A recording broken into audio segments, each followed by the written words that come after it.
So I want to start talking about a recent writing that you shared that has really touched me, and I think a lot of people in the field of group work and transformation and initiation, which is the polarity between trauma-informed culture and initiatory culture.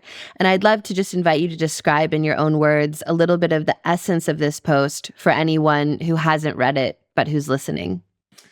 I think it's just trying to get beyond the polarity between initiatory practices, which have often been quite traumatizing in the sense of the nervous system is like bringing in a lot of energy to break the old sense of self so that a new sense of self can form. And the trauma-informed kind of titration mode of making sure that our energy systems are just stretching, not breaking. And so often there's kind of a polarity. Like I often call this like the way of fire and the way of water. And they kind of lead into each other. The way of water is surrendering to what is and accepting what is and taking the path of least resistance and allowing emergence. And the way of fire is to bring in elements that burn away the old wood and allow new green shoots. And so often they get into a polarity. It's very similar to the masculine feminine polarity of like, accept everything the way that it is, or you could do better, change. There's an invincible spirit inside you. So these paths should be like in a healthy, marriage, they should be balancing each other. But there can also be a tendency to overuse one over the other. And I know for me personally, I've walked the path of fire and taught the path of fire a lot in my world, partly because that's who I am and partly because that's what my perception of where the world is. And I think that in recent years, the trauma-informed movement has come because the fire is also needing to be deeply integrated with our nervous systems, and a lot of learning has come around that. And so the paper was to try to get beyond that polarity, which is kind of instinctual, and see how in future initiatory fields, these energies deeply need to work together so that we are growing in maximally efficient ways for everybody. Beautiful, beautifully summarized. When did you first recognize this polarity between these two sides? Like, what was the process of how the awareness came that led you to writing the paper? I think it's been a result of recent years of some of the pressures that I've been in and making me reevaluate my own journey. Because I think, like many people, my deep opening into spirit came from trauma. And so in those places where the system can't cope with whatever it is it's experiencing, something deeper emerged to hold me. And that deeper emergence was deeper dimensions of my own being that showed up to hold my psyche and hold my being in times of incredible stress. So that path of breaking open to spirit then meant that I could hold that for others. But it also meant there was unprocessed trauma underneath that then had to slowly be worked through over decades, really. And so as I've come to bring those together in my own being, then and also as I've seen the result of sometimes the path of fire pushing people beyond limits that are comfortable or right for them, then it's led into a much deeper appreciation of how to integrate that with the trauma work. There's something about you naming your own trauma, like your own initiation through your own trauma, that has somehow just really already touched me. And I think I didn't know that about you, or I've never heard you say that. And maybe there's like a part of me that feels like part of me I'm accepting more through your reflection of that. And also just my heart is opening to imagine whatever that was, because there's a depth that you carry that I'm so touched by. I can see you more clearly now. Beautiful. Yeah, well, it's also, I think it's a tender place because um, when you've walked a path, a particular path, and you know the way home that way, you want other people to go home.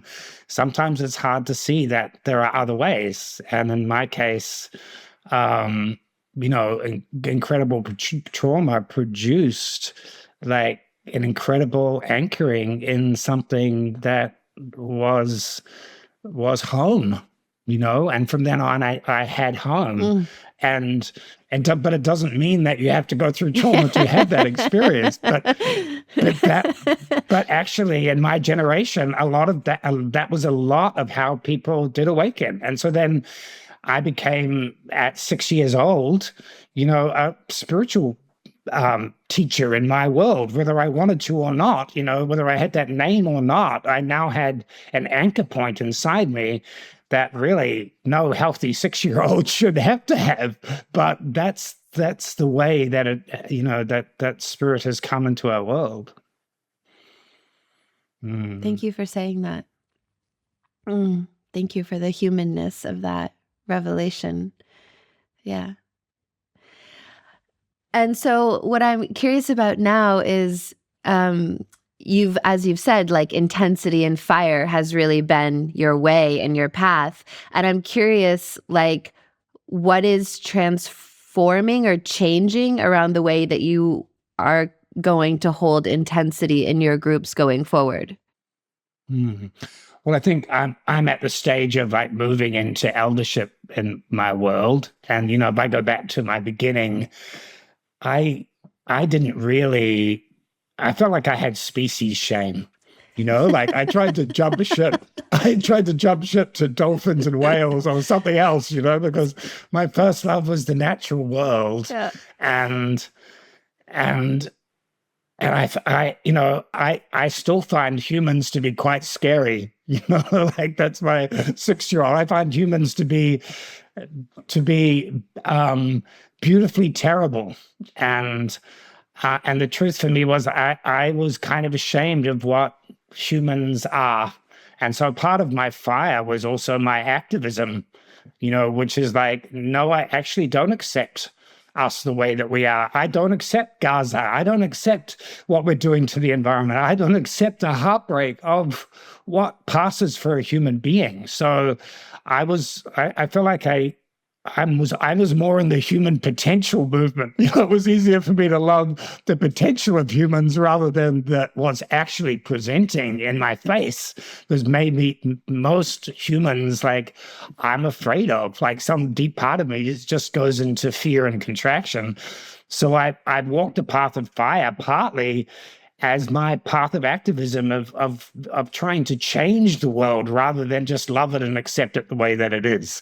And I feel like there's a need for that too. Like that there has been a beautiful need. Like my life has been about providing what I felt was missing for me when I was a young man, which was I wanted the mystery schools. I wanted the places that saw my soul and recognized who I was and tried to help me bring what I had, my gifts, into the world. They weren't there, and so I helped create them. So that's been my path of fire, to call forth something that is latent in the human spirit, that's deep in the human spirit, that wants to come forth. And I think what's happening for me now is that, I got to 2025, that was some part of me always like felt that this was the time when that fire could complete. And now I get to move into eldership, which is like I'm now so much into the Tao. Like I'm a burned out star. The supernova that has been my soul work has started to collapse, and I'm just becoming the black hole and letting other suns burst into flame around me. And I'm much more in the path of order now. Like, and I'm much more able to just accept and love everything as it is, rather than like want to change it to something better. So I think as that's happening in me, it's also flowing through into the fields that I've been responsible for. And how do you see, like, okay, so on one hand, I'll acknowledge this first. Your also recent writing on eldership really touched my heart. I think that was another piece that led me to reaching out to you again. It felt so raw and honest and responsible, and also deeply missing from our culture. And in that you speak about the cost of leadership, especially the cost on your personal life. And so I'm curious, as you've been in this reflection and you've announced you're getting ready to come back and teach again this next year, what do you think will remain and what is going to be different?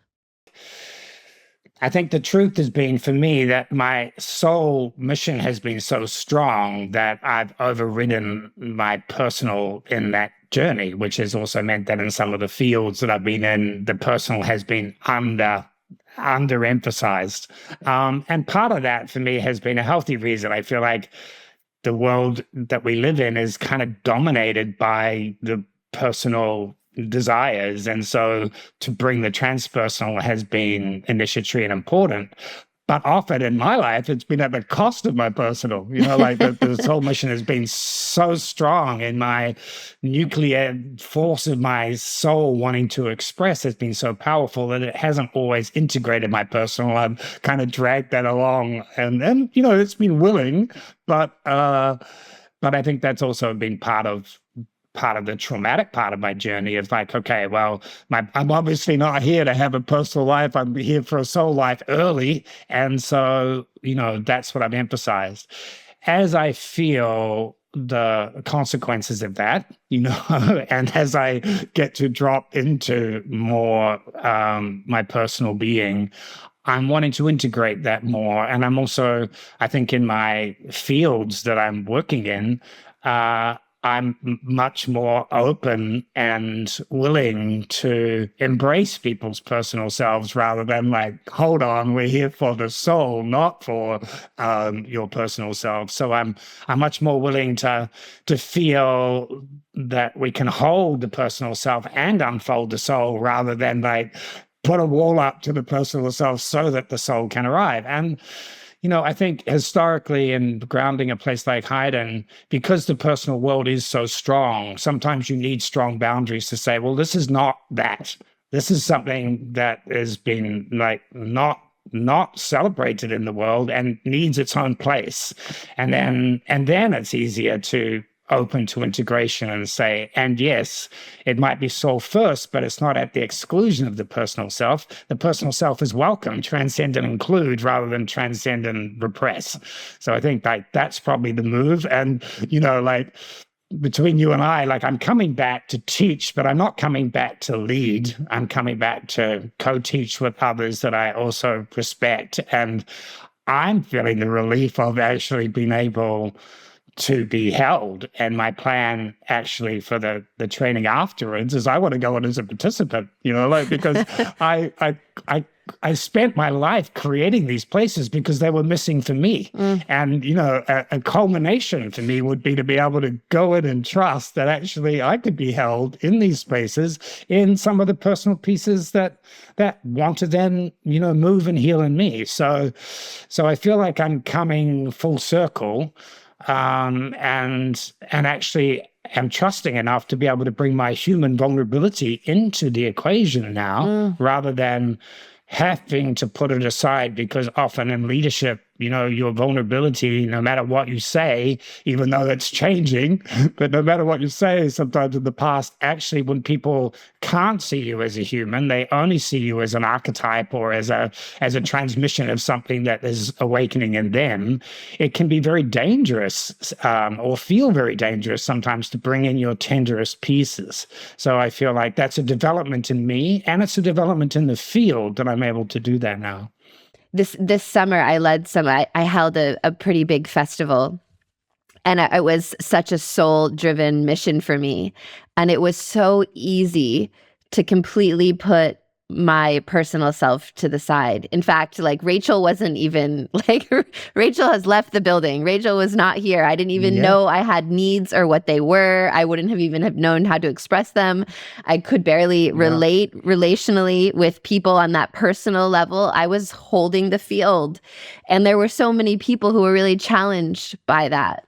And it was quite challenging for me as well to receive that reflection in the projections, and it's something I've been integrating and sorting through and sifting through and looking on a lot. So this piece coming from you now is really medicine for me, and that we're reckoning with it at the same time and going like yes and both, Yeah. yes and both.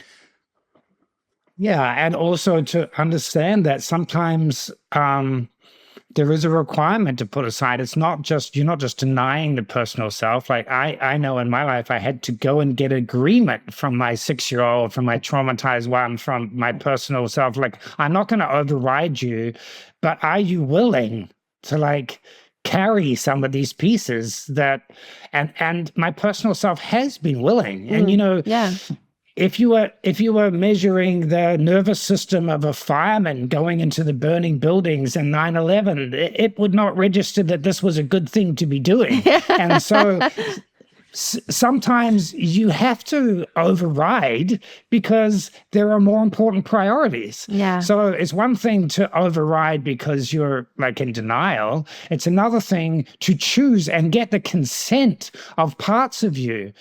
Because actually sometimes for my personal self, to be present when I'm holding something big is more of a wait for it than not being present. Because if you're getting all of these projections and in the middle, your personal self is in there trying to get its needs met in a field, it can feel like really re-traumatizing to that piece. And sometimes it's better to like, okay, I'll just take the projections and I'll deal with my personal integration at the end, I'll collapse into a heap and like integrate them. And that's okay. It's not ideal, but it's okay. No, totally. Totally. Yes. I was just thinking too of your analogy of the firefighter on 9/11 being like, my personal needs aren't being met right now. Right. Exactly. It would be ridiculous. Well, just, the way of water, when you don't have enough fire, there's a way of water that like is emotionally self-indulgent. And it in all of these fields. Yeah. It's like, yes, I want to have a better orgasm and I want to have, a better life and be abundant and live in Bali and have everything wonderful. Yeah, that's a way of water, but often that is just a way of like indulging personal desires on a planet that can't afford for that to happen. So, like, balancing water and fire feels like it's really important, and having both in the transformational spaces is also important. Yeah. And I just want to hit one more time. I'm curious around, you spoke that you really feared about stopping long enough to meet your personal self because the momentum might never return. Right. And I'm curious, like, what has happened in this year as you've stopped and felt? Yeah. Well, I mean, a number of things have happened. One is because I feel like the mission that I've been on is complete. My soul mission's complete.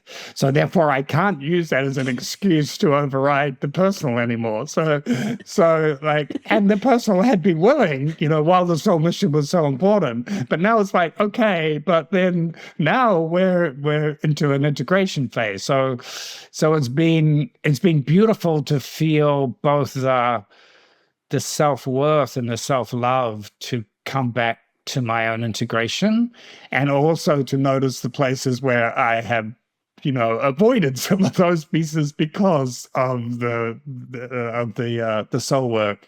And so, yeah, it's like in some ways coming back from a battle, like warriors having to come back and they don't know how to do peace.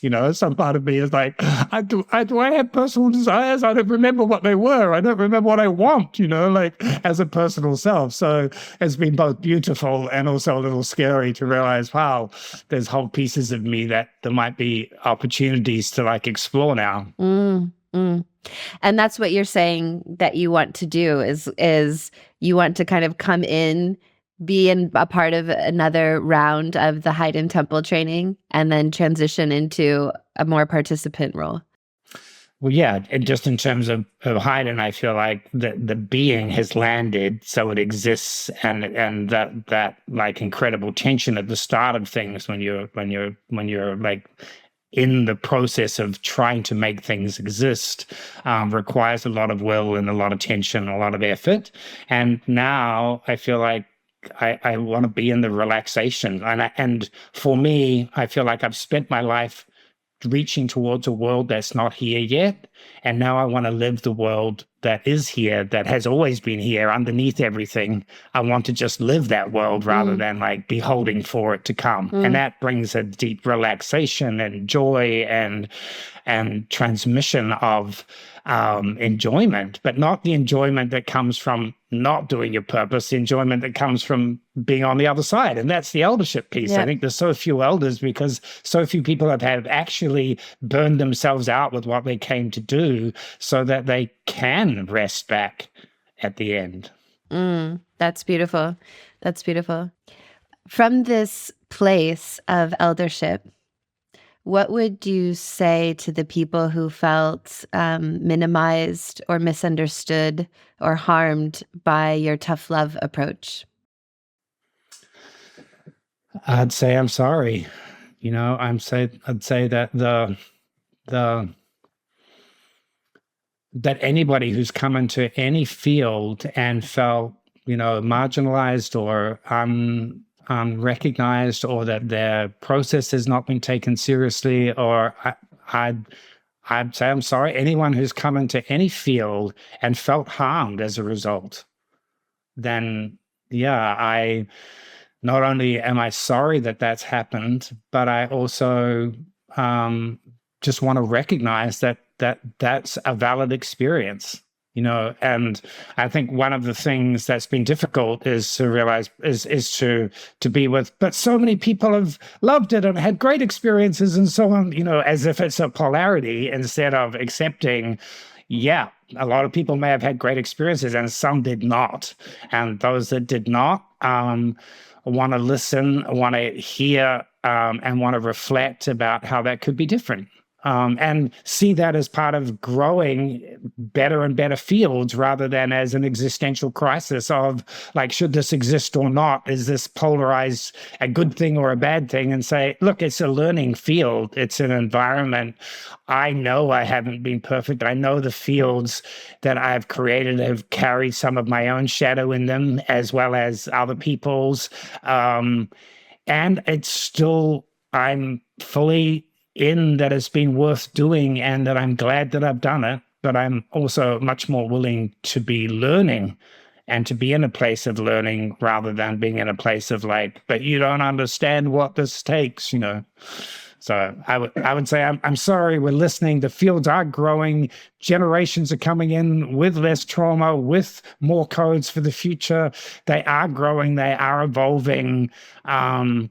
So because I feel like for me, it's much easier to forgive my own trauma if I know that the world is growing into a place where others won't have to go through the same experiences or not as bad. And so, yeah, part of it is like care and listening, and part of it is, and here's how what's happened to you has changed the fields for the better for the future. Yeah, staying on this topic, I want to continue to just acknowledge some of the heat that's come in around particularly Haydn right now. And you've been at the center of some really intense scrutiny around the portrayal of the temple, around claims of harm. And I'm curious what this time has required of you. Yeah, well, I mean, the most difficult thing I think has been like letting go of some of the last pieces of my naivety, because my dream has always been, look, if you sit in deep temple space with others, if you unveil and allow the beauty of what lives at the core of a human being to meet, that you're you're not going to forget that. That's something that people who build their whole temples are united on. And I kind of expect for temples to come under pressure from the outside, because they always have and always will. Whenever you're trying to do something that's a little bit ahead of mainstream, there's going to be tension.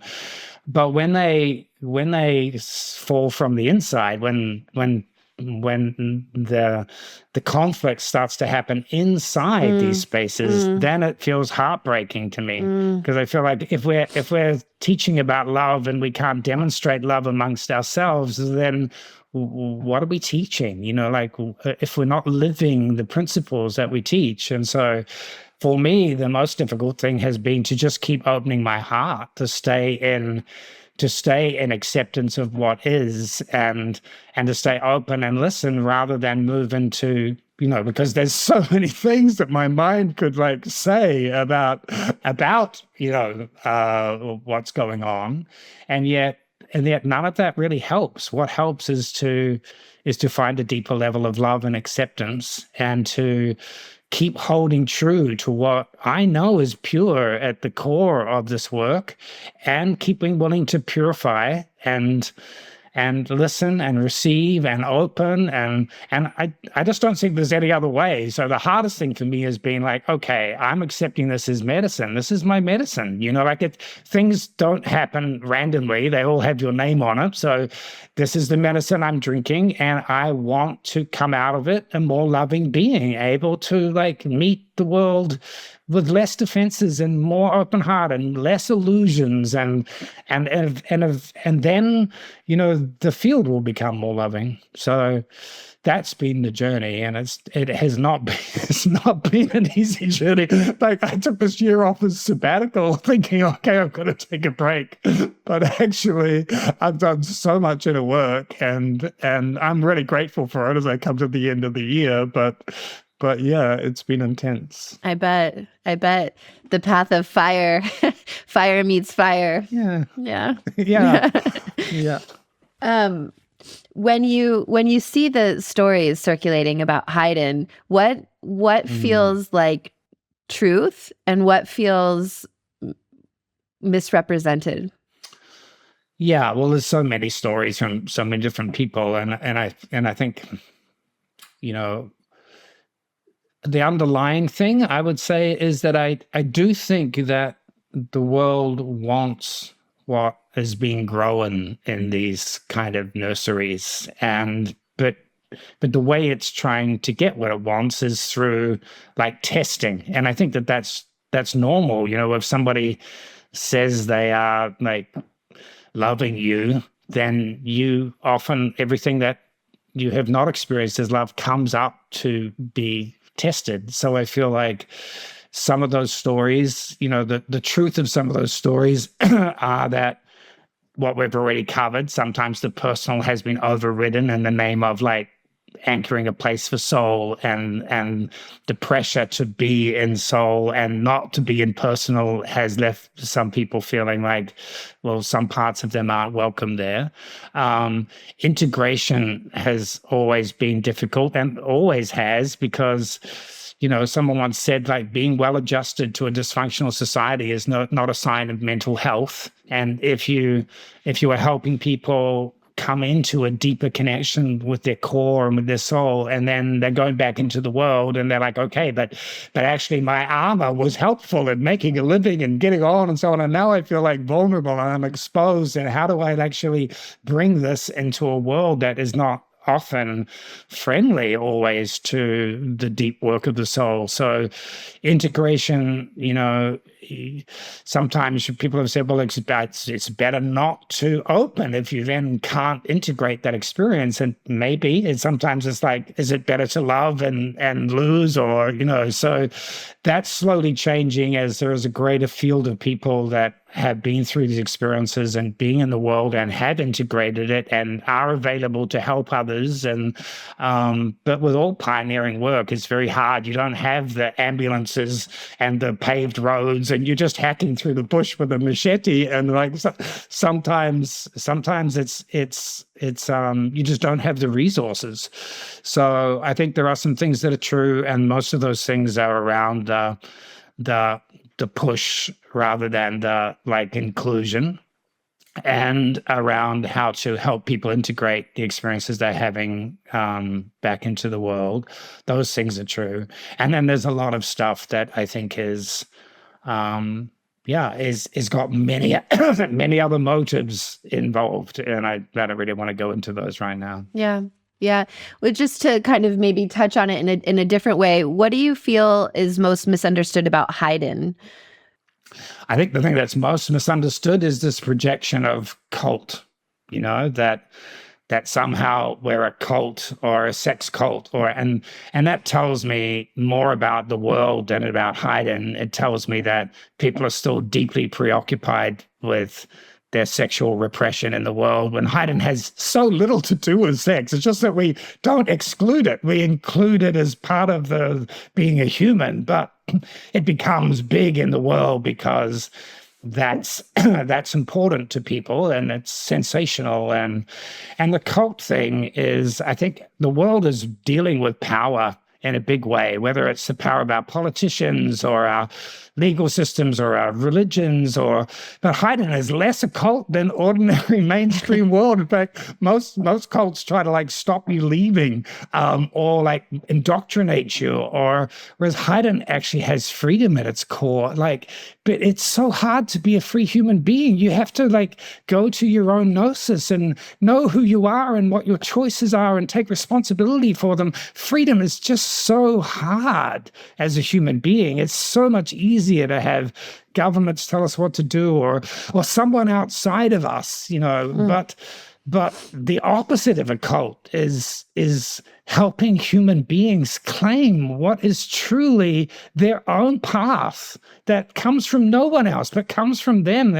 But to listen to that, to open up your core gnosis and trust that and take responsibility for the consequences of that, well, that's a really brave and courageous path. And I think it's a lot easier for people to just label that as a cult rather than to encounter their own lack of freedom, and their own, need to have people, systems and structures to support them, because they don't really know how to support themselves from their own core. I'm thinking of this. I think this was you. I'm not sure, but I haven't been to Highden in a while, but I heard there's been a sign posted at the entrance that says, "You chose this." Yeah. Was that your doing? Well, I'll tell you about that one, because one of my major teachers at Highden has been my groundsman, Wayne, who's been there for 30 years. He takes care of the property, and it's often said in any kind of organization that you can never complain down, you can only complain up, so a lot of my work, at Holding Highden has been to receive people's complaints about things that aren't working or are working or they'd like to work better, and I've got no one to complain to, really. So I used to complain to my groundsman. I'd go out and he'd be mowing the lawns, and I'd be like, what? He's like, how's it going? And I'm like, well, it's a bit tough, and his comment was, well, just remember, you chose this. So that's wisdom from the groundskeeper at Highden. And I eventually said, could you put it on a sign at the gate, because it's also a sign that wisdom comes from everywhere, in a field. That's amazing. I'm so glad I asked because it means even more now that the wisdom was originally for you. Yeah, exactly.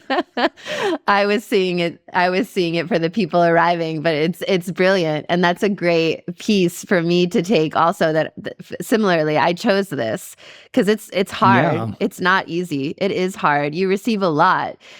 People have a very romantic idea of what it means to be a leader and a facilitator, and they think it's all bougie fluff and celebration and praise and ego stroking, and it couldn't be further from the truth. And Yeah. it's very freeing to remember that I'm also choosing this. And I also think that, that's part of what I said before about eldership. I think it's a difficult thing to remember why you came as a soul and to re-choose why you came. But there's no peace without it. There really isn't any peace. And the peace comes when you are willing to choose what you already chose, but this time with both hands, with a full heart, accepting the consequences of it. Then you're actually in incarnation as a kind of spiritual adult, because you remember and you perform and you express who you are and why your purpose is why you're on the planet. And that's peaceful but not easy. And also, when you do that, I think you also accept all of the consequences that come from that. And then you're engaging in a deep learning process, because I really feel like Earth is a school. It's a school for souls, and we learn by both remembering and being brave enough to remember why we came, and then to enact that and accept the consequences of that and learn as a result. Yeah, I'm really touched again right here around your journey into eldership, and I'm having a real time right now with my own journey with my family members who are in eldership and who are more in the feeling them living the end of their life in the hell realms because they're not Yeah. in acceptance with the life that they've lived, and they're still in such a fight that they can't receive the life that they've lived and the beauty and the that next stage. And I'm just really wishing that there's more people who get to live from the place where you're at right now, because I'm closer connected to the pain, the pain and the heartbreak. Yeah, and I feel you, and I want to say something about trauma and that result, because in my generation and before, life was basically about survival, get a job or whatever. And at the end of your life, your retirement in a nice place, where you could begin to do some of your soul work. And then regret that had to wait till the end of your life, and now there isn't much left. Whereas the generations that are coming is like, if this soul work comes early, then by the time they get to eldership, they've had a fulfilling life. They haven't had this emptiness at the end that says, but I never lived. I never fucking lived, which is so heartbreaking. And so when we talk about trauma, a lot of the time we're talking about the trauma that happens in our nervous system when we are not when we're not loved and we're not held, our nappies aren't changed, we're not, loved by parents who don't know how to do that. But I think there's soul trauma, and that soul trauma is greater in many respects, which is the trauma of not being seen and recognized as who we are and who's arrived in this beautiful baby, in this, and that person has inherent beauty and great gifts. And most people have lived their life with nobody seeing that. And so when nobody sees it from the outside, they don't even know that it matters. They don't know that what they're carrying matters more than them, surviving and getting a good job and, doing all of the things that the generations before did so that we can have this soul awakening. But I want the trauma of the soul being recognized equally with the trauma of the body mind. And the trauma of the soul is that mostly people have led lives of quiet desperation because who they really are is not seen. Thank you. I'm going to take that one with me because that will help me reapproach some of the people in my life in a different way. Whew. Okay. I want to make a little shift now into cosmology and the planetary initiation that we're in. And you wrote a book maybe last year or this year, but it came out this year, Our Dark Divinity. And you describe humanity entering a planetary initiation, which is the transition from the personal identity to the planetary and even the cosmic identity. And I'm curious how you feel about that initiation unfolding right now. Yeah, well, I feel like we are. I've just been in Hawaii watching the surfers, and I think the whole of Earth humanity is about to like go big wave surfing, like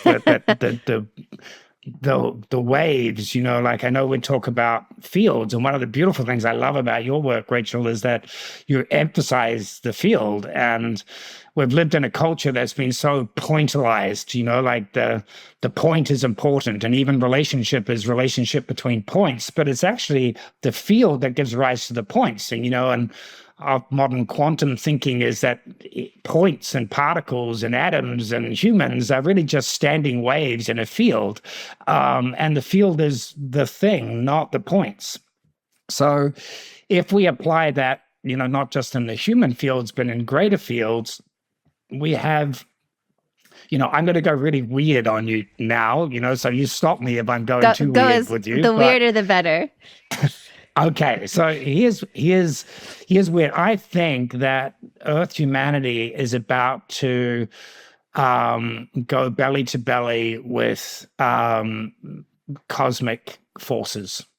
So just as a human being, needs to regulate its nervous system with another human being in order to like create healing, and in fields when you have people in the field and you're working with emergence and you're waiting to see like what the whole that's greater than the sum of its parts can bring healing to the people within that field, and emergent properties come out of the field.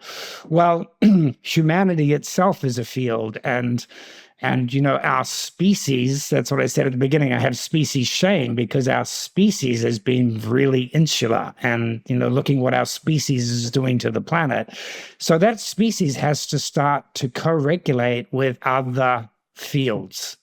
And if we look at just what's happening with, like in Gaza, that is quite obviously connected to what happened in Nazi Germany, which is quite obviously connected to a global trauma in humanity that's not going to be solved by everybody doing their trauma work around it, because the whole is greater than the sum of the parts. So how does trauma of humanity shift? Well, it shifts by engaging greater fields that it finds itself in, just like a human might come to your workshop or mine and find themselves in a greater field for healing. I think the human consciousness and the consciousness of Earth has to locate itself within these greater fields so that we can heal the collective traumas that are not going to be healed by the cumulative result of everybody doing their own work. They are going to be healed by the greater fields that allow them to move. So that's what I mean about big wave surfing, that there are these cosmic waves that are bathing the Earth. If we go to field dynamics, even just the solar flares that produce the northern and southern lights, that's a greater field that the Earth is living in, producing effect on the electromagnetic field of Earth. So this is just like a human coming into a workshop. The more soul energy that you have, the more things come up to be healed. And if they're handled wisely, then you can have major transformation. So I think Earth as a being is on the edge of that. And whether you want to go to, the age of disclosure and alien crafts, or whether you want to go to channeling the Arcturians, or whether you want to go to like cosmic rays coming in from supernovas, it doesn't really matter whether you go the scientific route, the metaphysical route, but we are locating ourselves in much greater fields of intelligence and consciousness that are having major effects. And I don't think it's easy for us to see that in our own, little frames. But collectively, I think we all feel it as Earth is going through this place, as humanity is going through this change, that pressure is being felt. And a lot of what we're feeling is not personal, it's transpersonal. And so learning how to integrate the personal and the transpersonal so that these collective transformations and our personal transformations are linked, I think is going to be part of big wave surfing in the time ahead. Wow. That is fascinatingly weird, but also I get a little excited. I'm like, what is it going to look like? Yeah, well, I think part of the fire and water thing, and that relates to facilitation, is that part of facilitation is like allowing the field to reveal itself, like just connecting people, allowing them to breathe together, allowing their souls to start dancing together, produces itself quite a lot of healing. But then if you start to bring in other fields, so if you start to resonate that field with greater collective fields, like so maybe the soul of your training with the soul of the world, with the soul of cosmos, now you're starting to create bridging energy between fields. And when one field has energy that enters another field, it starts to charge that field and entrain it with a different energy. And so this is too much of that, too much fire, and the field like burns out, but not enough of that, and it becomes self-indulgent. So all of these fields, like the Earth's magnetic field, it keeps too much sun out, because if too much came in, would be a desert. But if not enough comes in, then we don't have enough psychosynthesis. And if you look at climate change, you could say that that's part of the Earth becoming a hothouse. We are creating an effect that's trapping more of the sun's rays within Earth. And so when you have mystery school containers, they're like hothouse nurseries. They allow the opening of the petals of the flower to open faster than it would be if it's just out in a normal garden. So I think Earth itself, as a metaphor, is about to undergo hothouse process of change, and that requires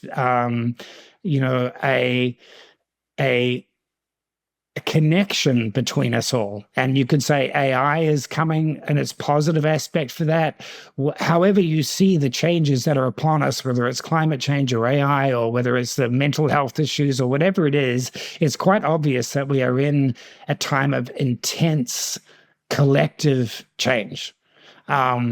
So for me, all of my life's work has been to get to this point, to have enough places and people that are attuned to the change that's coming to help it be as effective and positive as possible, rather than the kind of changes that happen when you don't do your spiritual work, which is Mack truck kind of changes, because we know the difference between like, oh, I'm at a point of crisis and I need to open, and shutting down and waiting until something external forces us.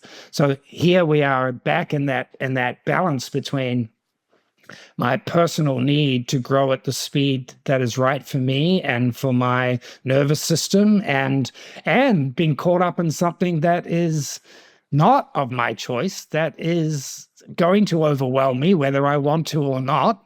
And it's not going to stop just because my nervous system's overwhelmed. So how do we balance both those realities, that everybody is in their own transformational path, and there are things happening that are going to sweep us all on a journey that is that we can't even foresee from this place? Yeah, I was going to ask you too. I know you've been really in the AI conversation, and I was going to ask how you're seeing or imagining that AI plays into this unfolding.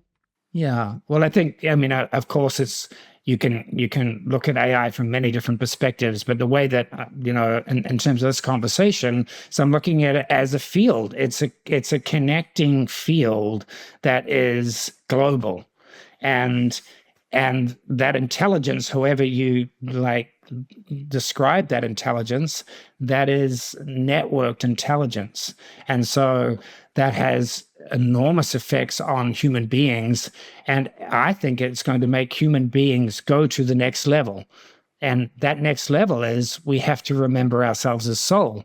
Like, what is the thing that AI can't do for us? If it can do all of the things that we used to get self-validation from doing, like having clever minds and like figuring out problems and so on, if we're obsolete, then what is the value of a human being? And I think it touches back on the very thing that you're talking about with some of the elderly people around. It's like, if the value of the human being is their soul, if it's the love and the beauty and the radiance that's at the core of a human, then we have to find that and figure out what its value is to each other and to the environment and to the world that we live in. And I think AI can really help us do that by taking away the things that we used to get validation from. So we have to discover inside ourselves the deeper dimensions of what it is to be human.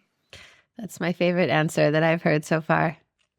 You also speak about the soul as a star that must supernova before collapsing into a black hole. And I'm curious also how this statement relates to the state that the world is in right now. Yeah, well, it's interesting that I just was listening to Josh's podcast from the Emerald, and he was talking about the carrying the weight and being a collapsed star. I would say that the Earth itself hasn't got to the star stage. The reason I use these cosmological terms is because they're present in every religion and spiritual tradition. But if we're going to have a global understanding of fields and soul and spirit, we need to break them out of the boxes of the different religious traditions and pathways. And I think that just understanding the way cosmos is, with planets within solar systems, within galaxies, within universes, helps us all have a language that both science understands and metaphysics understands, which is that we live within fields, and these fields have effect. And so in a human, the Earth or the planet is like your personal body mind, and it lives within the star, which is the sun, which lives within the galaxy, which is your monad or your spiritual essence. So if we are shifting, and most of the work done at Highden and in mystery schools is to help people stably shift from their body mind into soul and then include their body mind. There is also a shift later on, if you are living your life according to the unfoldment of initiation, where you do supernova. And you can tell when somebody moves into soul, and so many young people are in this place, their desire to contribute is far greater than their desire to get something back. They're not in the trade and exchange world of the personality. They're in the, if I don't live this thing that's bursting out of me, if I don't let this nuclear explosion that's happening in my heart express in the world, then it means nothing. So they're in soul trying to bring the gift that they've bought, like the star does. It has a nuclear fusion in its heart. And it's interesting that Earth as a planet we're trying to understand cold fusion now. We had fission 100 years ago, and now we're in the fusion. So we're trying to figure out how to run our power systems from the system that runs the sun. But the next stage is the star eventually uses up its fuel. And the dark night of the soul is when a soul has burned out its fuel, has given its gift, has supernovaed into the world and expressed the thing that it's come to do, and then it starts to collapse. And that core collapse can produce the supernova, and it also can collapse into a black hole. But the black hole is its own form of beauty and power and gravity and magnetism. And as we begin to understand, what are gravitational waves, what is the quantum world, all of these are giving us clues about how our own development as beings takes place.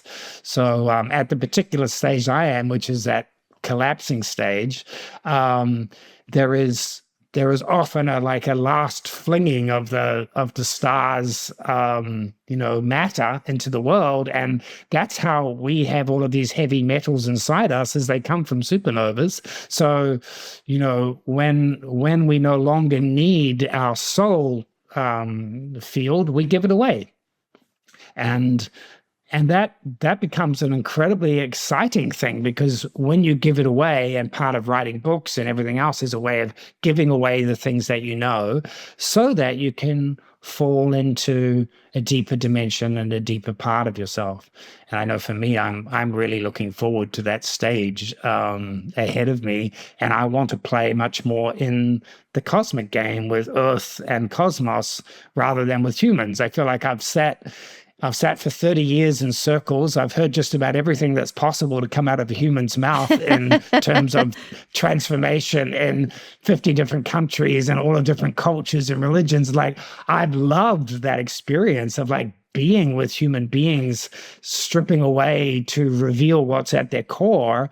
But also I'm now interested in, well, what is the human species doing in cosmos, and how does Earth and cosmos relate in such a way that is not so much with the human and their transformational path in the center, but with cosmos itself in the center.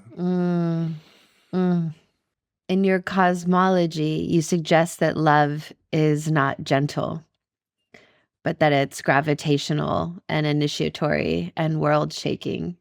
How does this understanding of love shape the way that you relate?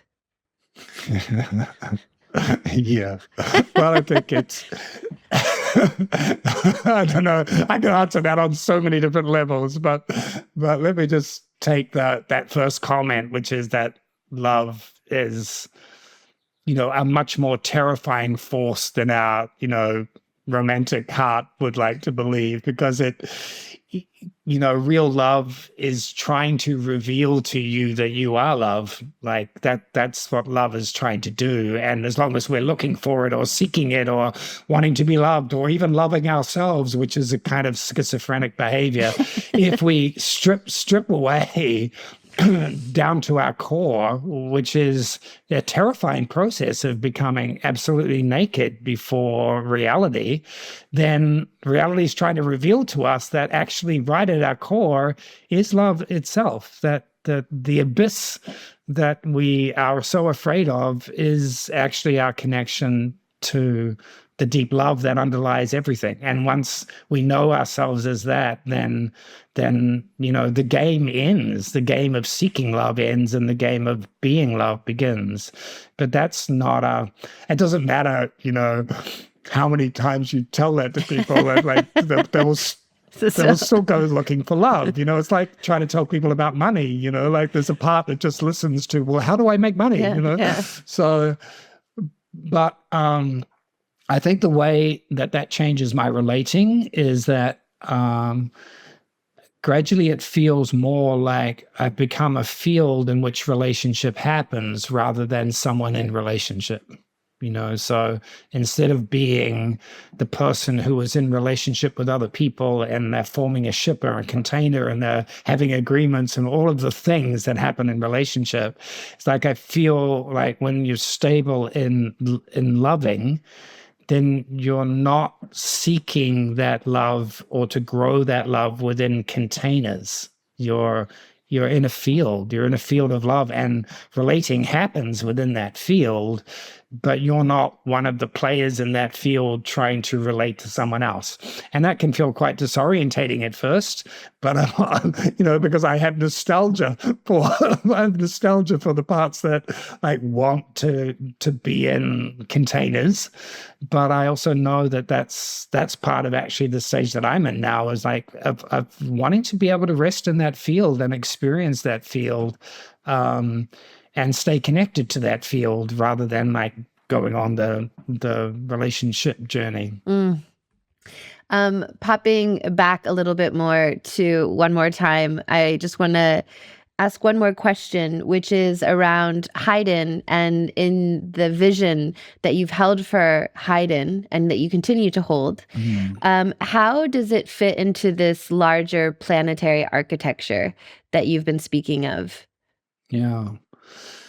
Well, there's two ways for me. One is, the more personal piece. Like I said, I think you give to the world what was missing for you. And that's one of the ways that people are looking for their life purpose is see what breaks your heart the most. And that's what you're for, and what broke my heart when I went to university is like, I knew that I needed another kind of education, and it broke my heart that it wasn't there. And so I want generations to come to have places where they can go and have their souls seen and recognized and supported into flowering into the world. So that's that's its social application. But then from a cosmological point of view, what mystery schools are is they're like acupuncture points where deeper levels of energy, like if we're doing tantra work, for example, you're working with kundalini energy personally, and you're working with your superconscious and so on. But on the planet, these places of sacred ground where the energies of earth and the energies of cosmos and these greater fields can come and dance and play, because it's dedicated to something more than somebody owning a bit of property and making a living from it or whatever. It's dedicated land and dedicated humans to this process of connecting heaven and earth through a mystery school. So they become like nadi points or chakra points, which can also serve the fields that they're in and the global fields by circulating energy as we all are going through the change, as Earth is going through its change. So I see them as having a role for humans, which is places where humans can come and accelerate and awaken to who they are, and a role for humanity because they're places where these energies can be worked with and road tested, and things that actually work then flower out into the wider community. Beautiful.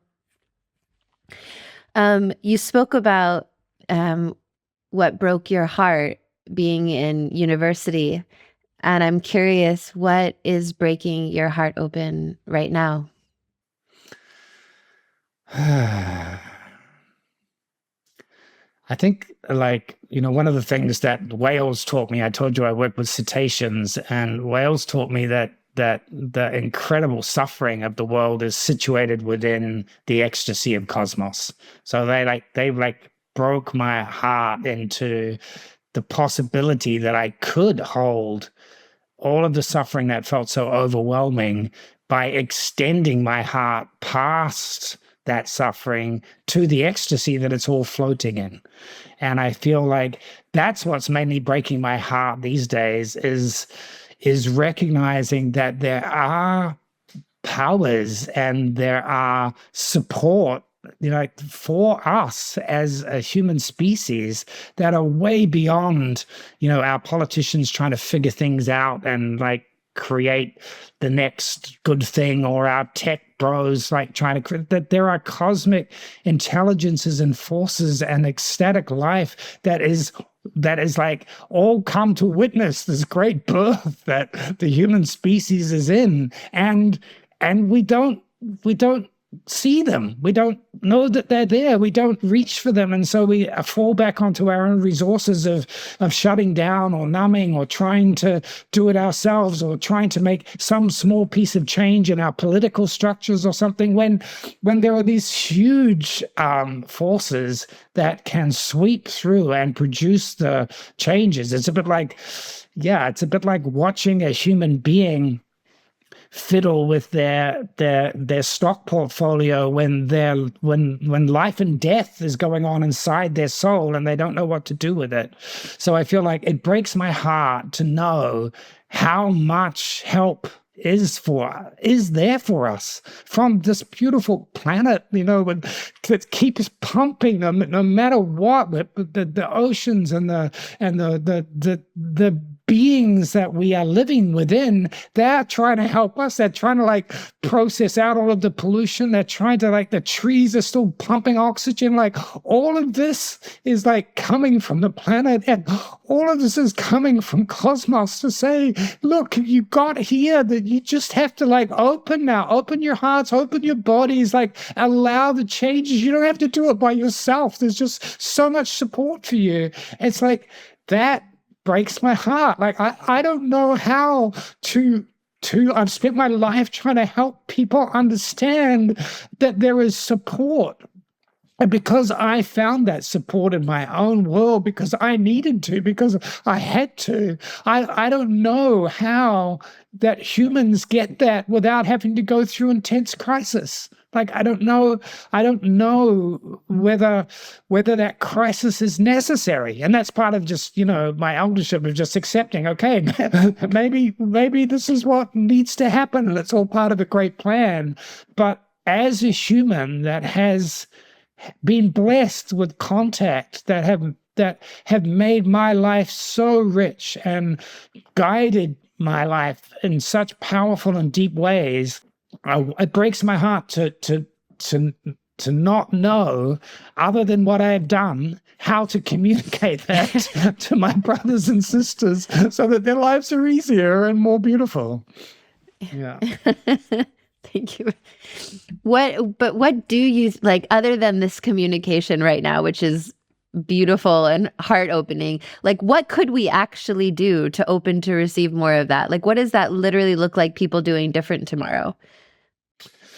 Well, I think like the biggest thing that I have found that I can do is hold up a permission slip, which, because I feel like so many humans don't feel like they matter enough, that what lives at the core of their heart, the love that they are, the knowing that they have inside them, they're so afraid that if they bring that out and live that they'll get rejected, they'll get ridiculed, they'll get hurt, they'll get attacked. It's not true. Like there's so many people emerging all over the planet. There's so much love that's welling up in human beings that's trying to come out and trying to express.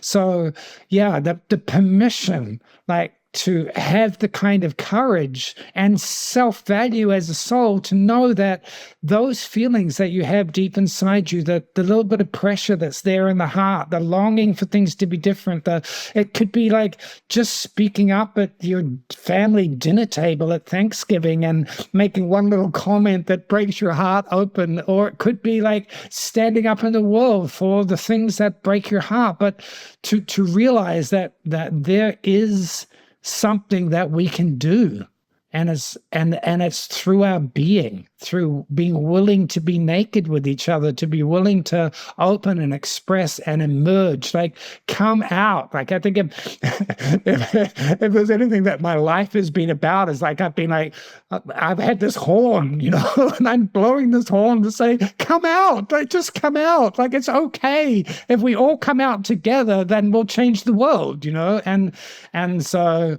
I think that's the simple thing, is be aware that there is the things that you are quiet inside you that are pressures, that they matter and that the world needs them. And you can be messy and you can make mistakes and you can still come out and help change the world. And how do we take the next step towards, as you said, belly to belly or co-regulation with these larger cosmic forces? Yeah. Well, one of the ways is like opening the body. Like as we begin to open the body to more and more different qualities of energy, qualities of Kundalini and so on, the body begins to vibrate in frequency. Everything is resonance and frequency, right? So we start to like vibrate with the frequency that these greater fields are around us, opening the heart so that the heart has resources through its very core. When we stop seeking love and we start being love, well, then we access more deeply into these fields of love which are surrounding us. And then the third is through consciousness, through meditation, through becoming hollow bones, through opening ourselves, like to imagine that there are these energies around us. So if we just take the ETs and the alien things and so on, so much of our preoccupation, like with the three-eye atlas or whatever it is with technology, but this is consciousness.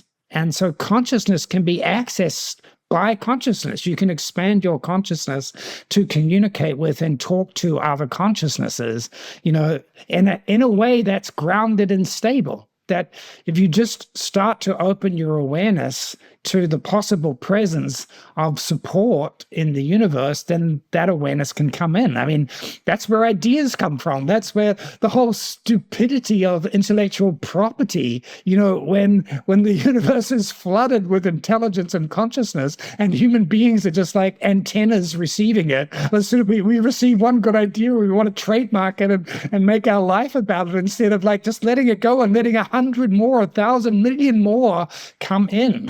So allowing the consciousness to like open and stay open to help and support, and that comes through in the form of like creative ideas and like deep impressions about who you are and how you can support and how you can serve, and expands your mind into cosmos. And